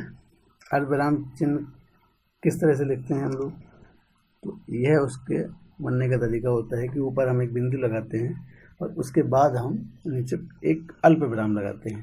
तीन तरह के विराम चिन्ह होते हैं, एक होता है अल्प विराम, एक होता है अर्धविराम और एक होता है पूर्ण विराम। जब हमें थोड़ी देर के लिए रुकना हो तो हम लगाएंगे वहाँ पर अल्प विराम। अल्प विराम से अधिक किंतु पूर्ण विराम से कम समय के लिए हमें जब रुकना हो तो वहाँ पर अर्धविराम का इस्तेमाल होगा। और जब अर्धविराम से अधिक रुकना हो या फिर वाक्य को पूरी तरह से ख़त्म करना हो उस वाक्य को, तो हम वहाँ पर पूर्ण विराम का इस्तेमाल करते हैं।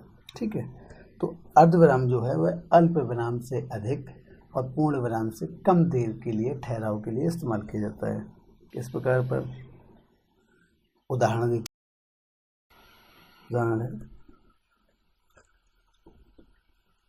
राम तो अच्छा लड़का है।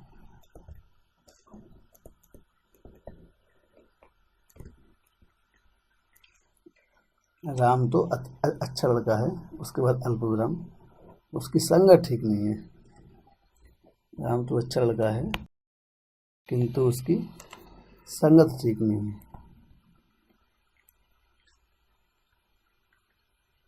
तो यहाँ पर हमने पहले वाक्य को कहने के बाद थोड़ा सा विराम लिया और वहाँ उसको हम कहेंगे अर्धविराम। इस प्रकार का चिन्ह जब भी इस्तेमाल होगा तो हम उसे अर्धविराम कहेंगे।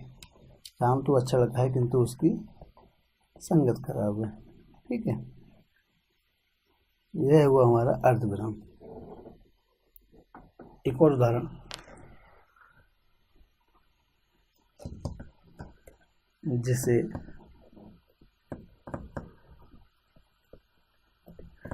मैंने अपना हितैषी समझा, जिसे मैंने अपना हितैषी समझा इसके बाद अल्प विराम, ऊपर बिंदी और नीचे अल्प विराम, और उसके द्वारा बना हमारा अर्ध विराम।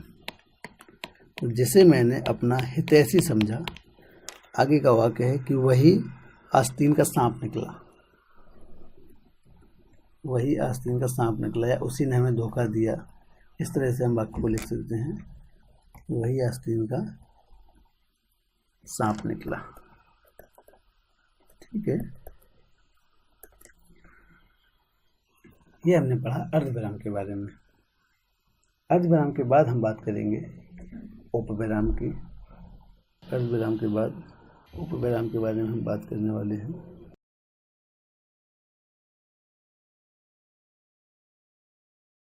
विराम। अब उपविराम का चिन्ह क्या होता है, उपविराम का हम कब इस्तेमाल करते हैं, उपविराम के इस्तेमाल करने में हमें कौन सी सावधानी रखनी है, और किस प्रकार से इनको समझ सकते हैं उदाहरणों के द्वारा, तो वह आपको मैं बताने जा रहा हूँ। उपविराम। उपविराम हम तब इस्तेमाल करते हैं दोस्तों जब हमें किसी शब्द को अलग दर्शाना हो। नहीं समझे आप? किसी शब्द को अलग दर्शाने के लिए हम करते हैं उपविराम का इस्तेमाल। ये इसका चिन्ह होता है। किसी शब्द को अलग दर्शाने के लिए हम उपविराम का इस्तेमाल करते हैं। किस प्रकार से? उदाहरण देता हूँ। एक उदाहरण है विज्ञान। विज्ञान उपविराम लगाया और पूछा वरदान या अभिशाप। विज्ञान हमारे लिए वरदान है या अभिशाप है? इस बारे में यह जो टॉपिक है, इस पर बहुत बार निबंध लिखने को आया है कि विज्ञान हमारे लिए वरदान है या अभिशाप। तो विज्ञान, इस शब्द को हमने वरदान या अभिशाप से अलग करके लिखा, तो यहाँ पर हमने उपविराम का इस्तेमाल किया।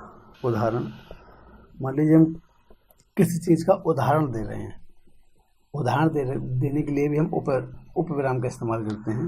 मान लीजिए हमें कोई उदाहरण देना है और उदाहरण में हमने लिखा कि राम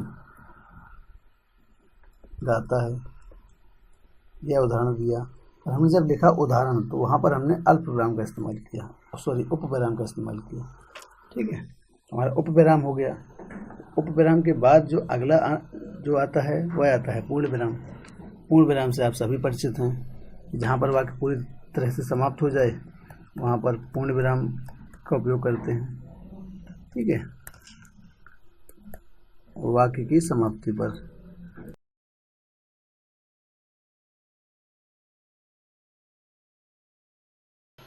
समाप्ति पर कैसे?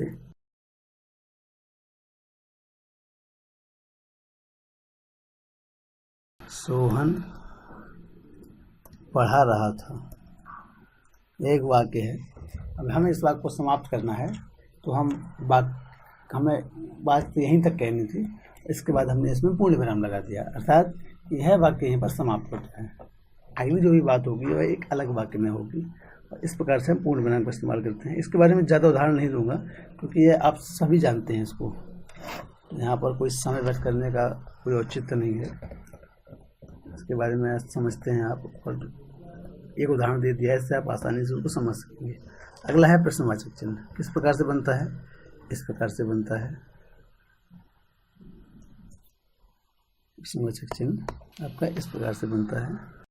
ठीक है, किस प्रकार से? जब भी कोई प्रश्नवाचक शब्द इस्तेमाल हो, क्यों, कहाँ, कैसे, कब, किस लिए, किस लिए नहीं होगा, क्यों, कहाँ, कब, कैसे, कौन, इस तरह के शब्द जब इस्तेमाल हों तो वहाँ पर हम प्रश्नवाचक शब्द का इस्तेमाल करेंगे, प्रश्नवाचक चिन्ह का इस्तेमाल करेंगे। समझ गए आप लोग? देखिए उदाहरण दे देता हूँ एक दो, इससे आप समझ जाएं। तुम कहाँ जा रहे हो? तुम कहाँ जा रहे हो? ये एक उदाहरण दिया मैंने आपको कि तुम कहाँ जा रहे हो। तो इसमें जो कहाँ शब्द है, यह एक प्रश्नवाचक शब्द है, अर्थात हम प्रश्न पूछ रहे हैं, किसी से हम प्रश्न पूछ रहे हैं कि तुम कहाँ जा रहे हो। तो अब यह हम पूछ रहे हैं या बता रहे हैं, ये जानने के लिए हम चिन्ह देखना होता है। चिन्ह,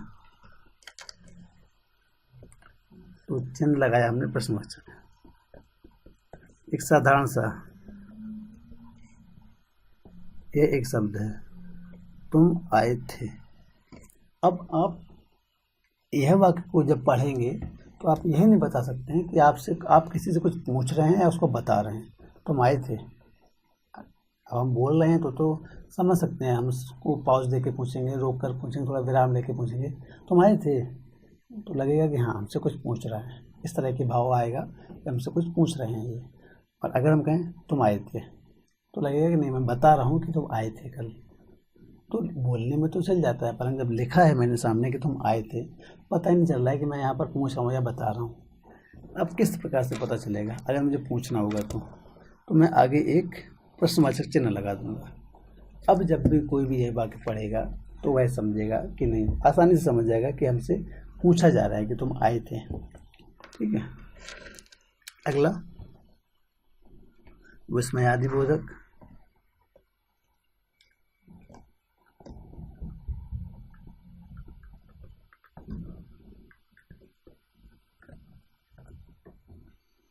विस्मयादि बोधक, विस्मयादि बोधक में हम लोग वहाँ इस्तेमाल करते हैं जब भी कोई चौंकने की बात हो, हम किसी बात से चौंक जाएं या किसी बात से हमें बहुत खुशी मिल जाए। चौंकते हम कब हैं? जब या तो हमें कोई बड़ी दुख की खबर मिलती है या कोई बड़ी सुख की खबर मिलती है। कोई बहुत खुशी की खबर मिलती है तो हम खुशी से चौंक जाते हैं, या कोई दुख की खबर मिलती है तो हम परेशानी से चौंक जाते हैं या परेशानी से दुखी हो जाते हैं। तो दोनों ही खबरों में, दोनों ही तरह के वाक्यों में, चाहे वो सुख की बात हो या दुख की बात हो, दोनों ही प्रकार के में चिन्ह एक ही प्रयोग होगा, वह होगा विस्मयादि बोधक। इस प्रकार का चिन्ह जहाँ पर पूर्ण विराम के नीचे हम एक बिंदी लगाते हैं, तो वह होगा हमारा विस्मयादि बोधक चिन्ह। इसको हम आश्चर्य चिन्ह भी कह सकते हैं, और जो सही नाम है वह है विस्मयादि बोधक चिन्ह। उदाहरण देता हूँ आपको कुछ। वाह, एकदम से आप बाहर निकले, कमरे में आप थे और आप बाहर निकले, आपने मौसम देखा और आपको मौसम इतना प्यारा लगा कि आपको बहुत खुशी मिली, तो आपने कहा वाह क्या सुहावना मौसम है। तो जो आपने वाह शब्द का इस्तेमाल किया, विस्मयादि बोधक शब्द का इस्तेमाल किया, तो वाह शब्द के बाद विस्मयादि बोधक चिन्ह का भी इस्तेमाल हुआ। जैसे कि मैंने यहाँ पर किया है कि वाह कि क्या सुहावना मौसम है। यह तो हुई एक अच्छे संदर्भ में बात। दूसरा जो इसका संदर्भ होता है, मान लीजिए आप कहीं पर घूमने गए, किसी भी जगह पर घूमने गए और वहाँ पर आपने देखा कि बहुत सारी गंदगी फैली पड़ी है, ज़बरदस्त गंदगी हो चुकी है वहाँ पर, तो आप क्या कहेंगे? छी। हम लोग इस तरह से शब्दों का इस्तेमाल करते हैं, छी कितनी गंदगी है यहाँ पर। तो पहला जो वाक्य था वह है खुशी के मौके की बात, और दूसरा जो है वहाँ पर आपको चौंके और आप परेशान हुई आपको कि छी कितनी गंदगी है यहाँ पर। ठीक है, तो दोनों ही प्रकार में चिन्ह एक ही तरह का इस्तेमाल होगा, चाहे वो खुशी का वाक्य हो, सुखपूर्वक वाक्य हो, या कोई दुख देने वाला वाक्य हो, दोनों में ही जो चिन्ह प्रयोग होगा वो एक ही चिन्ह प्रयोग होगा। अगला आता है उद्धरण चिन्ह। अगली जो बात होगी वो उद्धरण या अवतरण चिन्ह की बात होगी।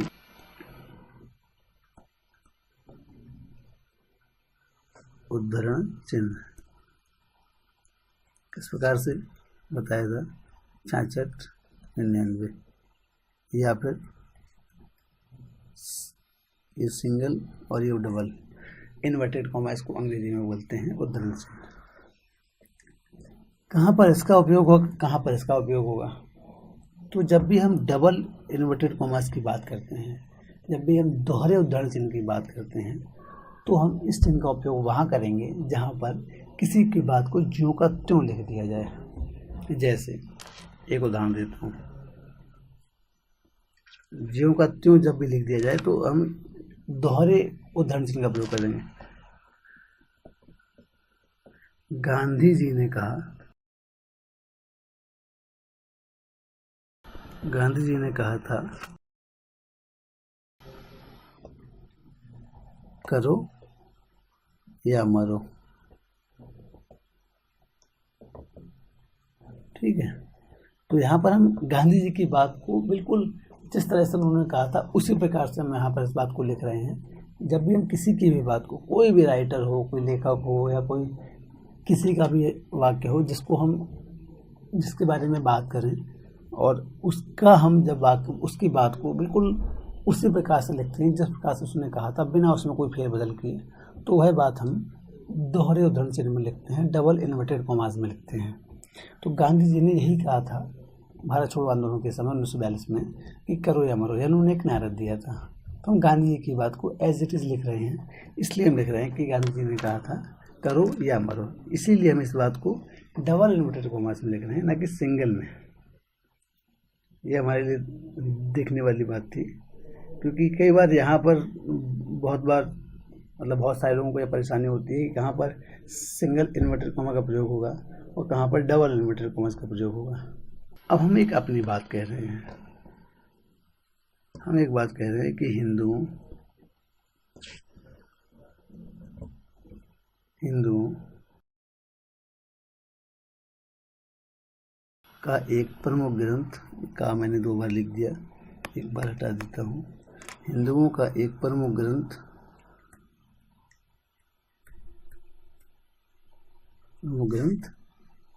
गीता है। ठीक है, अब इस बात को किसी ने कहा नहीं है, बल्कि मैं इस गीता शब्द पर जोर देकर कह रहा हूँ। जब भी आपको किसी शब्द पर जोर देकर कहना हो, या किसी शब्द पर ज़्यादा बल लगाकर आप जब उस शब्द को कहेंगे, तो आप उसको कॉमास में, सिंगल इन्वर्टेड कॉमा में लिखेंगे, एकल उद्धरण चिन्ह में लिखेंगे। जब भी आप किसी की बात को एज इट इज़ लिखेंगे जैसा उन्होंने कहा था, तो हम उसको दोहरे उद्धरण चिन्ह लिखेंगे, डबल इन्वर्टेड। उद्धरण चिन्ह के बाद बात आएगी संयोजक चिन्ह की। संयोजक चिन्ह, इन सभी को मैं आपको काम करता हूँ। मैं यहाँ पर जो मैंने बताया था, यहाँ पर सभी एक साथ लिखे हुए हैं, इसीलिए जो भी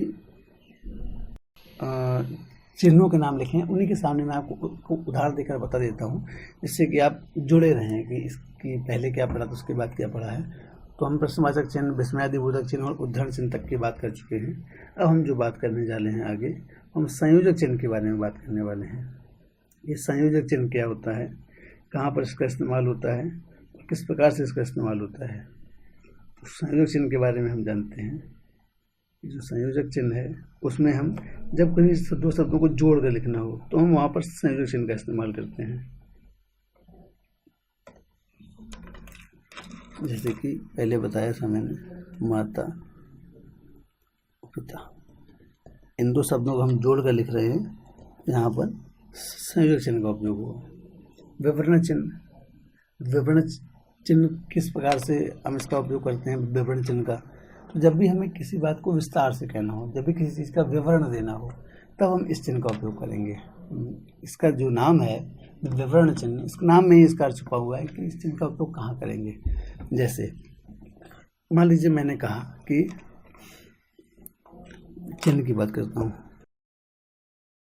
विराम चिन्ह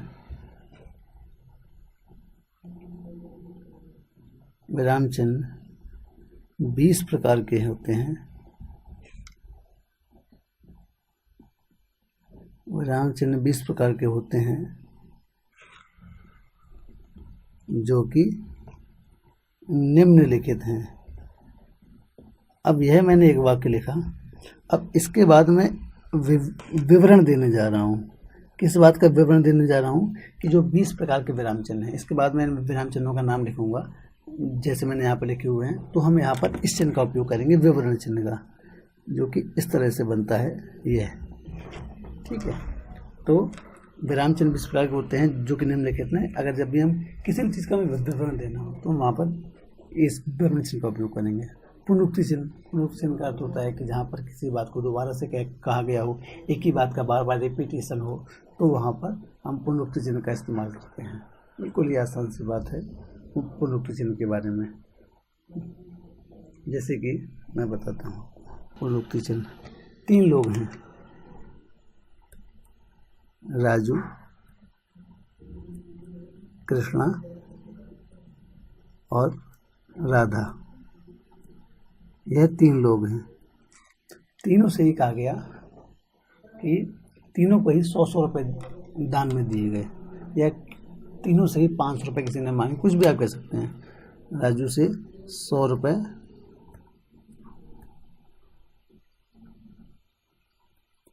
राजू ने 100 रुपये दान किए, ठीक। कृष्णा ने भी 100 रुपये दान किए और राधा ने भी 100 रुपये दान किए। तीनों ही लोगों ने 100-100 रुपये दान किए। अब आपने राजू के बारे में लिख दिया कि राजू ने 100 रुपये दान किए। अब उसी बात को आपको दोबारा लिखना है कि कृष्णा ने भी वही काम किया है और राधा ने भी। तो उन बातों को दोबारा लिखने से बचने के लिए हम पुनरुक्ति चिन्ह का उपयोग करते हैं। किस प्रकार से? इस प्रकार से, 100 रुपये दान किए।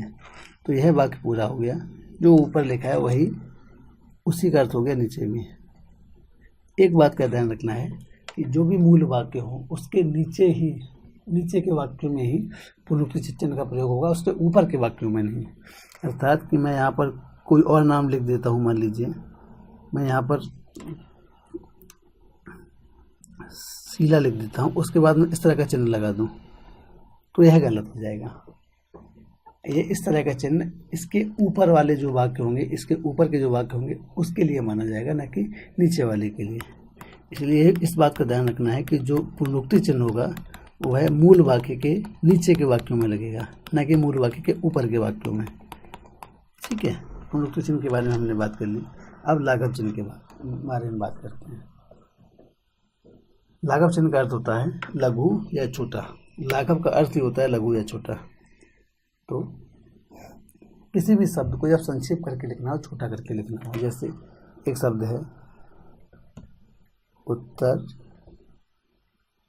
मध्य रेलवे, तो आपने कई बार इस शब्द को इस तरह से लिखा देखा होगा, उ फिर लाघव चिन्ह, माँ फिर लाघव चिन्ह और रे लाघव चिन्ह। ठीक है, तो वाक्य को छोटा करके लिख दिया, उसको हम वहाँ पर जो भी चिन्ह का उपयोग होगा वह लाघव चिन्ह का उपयोग होगा। तुलनात्मक चिन्ह, जब भी हम, नाम से स्पष्ट है, जब भी हम किसी दो के बारे में तुलना करें तो वहाँ पर होगा हमारा तुलनात्मक चिन्ह। जब भी कोई दो चीज़ ऐसी है कि जिनके बारे में हम उसकी तुलना कर रहे हैं या उन दोनों को एक दूसरे से तौल रहे हैं तो वहाँ पर होगा तुलनात्मक चिन्ह या तुल्यता चिन्ह, सूचक चिन्ह। 4 + 4 = 8, यहाँ पर हुआ तुल्यता सूचक चिन्ह। या फिर एक और उदाहरण है अशिक्षित बराबर अनपढ़, अर्थात अगर आप अशिक्षित हैं इसका मतलब है कि आप अनपढ़ हैं। ठीक है, तो दोनों ही शब्द एक दूसरे के तुल्य हैं, इसलिए यहाँ पर तुल्यता सूचक शब्द और चिन्ह का इस्तेमाल मैंने यहाँ पर किया है। अगला लोप चिन्ह, ये सब बिल्कुल साधारण है, आप सभी को पता है। लोप चिन्ह का अर्थ होता है कि फिल इन द ब्लैंक्स। तो ब्लैंक्स होते हैं, जैसे कोई शब्द होता है, कोई वाक्य है, उसमें कुछ शब्द नहीं कहे गए हैं या उनको कहा नहीं गया है, और मान लीजिए अगर आप कोई परीक्षा देने जाते हैं, वहाँ पर आपको एक पैराग्राफ दिया गया और आपसे उसमें कुछ जगह पर खाली स्थान छूटे हुए हैं, ब्लैंक्स हैं, तो और कुछ आपको नीचे ऑप्शन दिए गए हैं और आपसे कहा गया है कि इन ऑप्शनों में से, इन विकल्पों में से सही विकल्प चुनकर इस रिक्त स्थान में भरिए। हम लोगों ने बचपन में बहुत सारे इस तरह से एक्सरसाइज की हैं।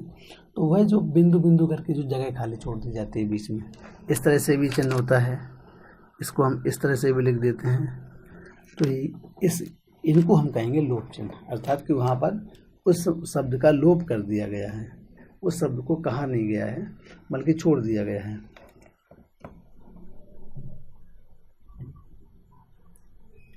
या फिर एक और तरह से इनका इस्तेमाल किया जाता है कि मैंने कोई बड़ा वाक्य और आपको संकेत के रूप में लिखना है तो उसको आप इस तरह से लिखेंगे, मैं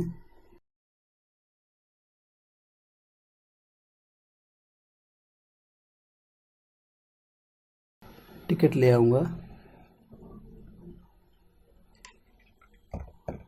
उसके बाद यहाँ पर लोप चिन्ह का उपयोग किया और उसके बाद हमने कहा कॉमा लगा के कि मैं साथ नहीं चलूँगा। इसके बीच में हम कुछ और भी कहना चाहते थे पर हमने नहीं कहा। इसका मतलब कि यहाँ पर जिस चिन्ह का इस्तेमाल होगा वह लोप चिन्ह का इस्तेमाल होगा, कि यहाँ पर बात का लोप हो गया है। आगे हुआ हमारा पाद चिन्ह। पाद चिन्ह के अंतर्गत मान लीजिए कोई वाक्य है, आपसे कहा गया कि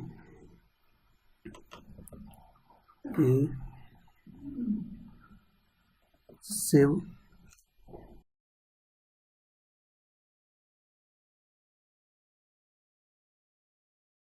पाद चिन्ह में आ गया शिव कैलाश पर निवास करते हैं। ठीक है, आपसे ये कोई वाक्य है आपके सामने कि शिव कैलाश पर निवास करते हैं, और इसमें शिव के नीचे पाद चिन्ह का प्रयोग कर दिया गया। यह पाद चिन्ह शिव के नीचे प्रयोग कर दिया गया, और आपसे कहा गया कि पाद चिन्ह जिस शब्द के अंत में पाद चिन्ह का प्रयोग हुआ है उसके पर्यायवाची बताएं। इसका मतलब आपको किसके पर्यायवाची बताने हैं? शिव के, न कि कैलाश के, क्योंकि शिव के पूछा गया है कि जिस शब्द के लिए पाद चिन्ह का प्रयोग किया गया है उसके पर्यायवाची बताइए। तो पाद चिन्ह किस में प्रयोग किया गया है? शिव में। तो अर्थात कि जो पर्यायवाची पूछे गए हैं वो शिव के पर्यायवाची पूछे गए हैं। उसी प्रकार से दीर्घ उच्चारण चिन्ह, जिसका उदाहरण मैं आपको दे चुका हूँ। पाद बिंदु नुक्ता, जैसे कि कोई शब्द हमको लिखना है बाजार, तो यह शब्द को का सही रूप से इसको लिखा गया है बाजार। ठीक है, नुक्ता का प्रयोग करके, जाके नीचे में नुक्ता लगाया है। यह यहाँ पर जो बिंदु का इस्तेमाल होता है इसको बोलते हैं पाद बिंदु, अर्थात नुक्ता चिन्ह। हंस पद का चिन्ह, ये हंस पद क्या होता है? हंस पद का अर्थ होता है कि त्रुटि सुधार चिन्ह, अर्थात कि कोई वाक्य है, क्या वाक्य है? राहुल आज